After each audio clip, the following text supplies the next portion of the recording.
కేసీఆర్ ను ఉరితీయాలన్న సీఎం రేవంత్ రెడ్డి వ్యాఖ్యలపై మాజీ మంత్రి కేటీఆర్ ఫైర్ అయ్యారు. తెలంగాణను కాంగ్రెస్ ఏళ్ల తరబడి పట్టి పీడించిందని అన్నారాయన. ప్రత్యేక తెలంగాణ కోసం చావు నోట్లో తలపెట్టారని గుర్తు చేశారు కేటీఆర్.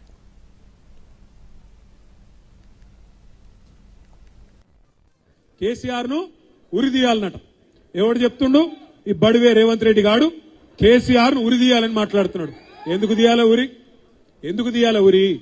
దశాబ్దాల కళ నీ కాంగ్రెస్ పార్టీ 1952 నుంచి తెలంగాణను పీడించి 56లో బలవంత పెళ్లి చేస్తే, ఇష్టం లేని ఆంధ్రకు తెలంగాణకు ఇష్టం లేని పెళ్లి చేస్తే 71వ సంవత్సరంలో 11 మంది పార్లమెంట్ సభ్యులను తెలంగాణ ప్రజలు గెలిపిస్తే కూడా వాళ్ళను ఆనాడు కూడా కొనుక్కుంటే, మళ్ళా 2004లో మాటిచ్చి 14 దాకా సావగొట్టి 1000 మంది ప్రాణాలు తీస్తే వాటన్నిటికీ వ్యతిరేకంగా కొట్లాడి ఆఖరికి సావు నోట్లో తలబెట్టి తెలంగాణను తెచ్చినందుకు ఆ కేసీఆర్ కురే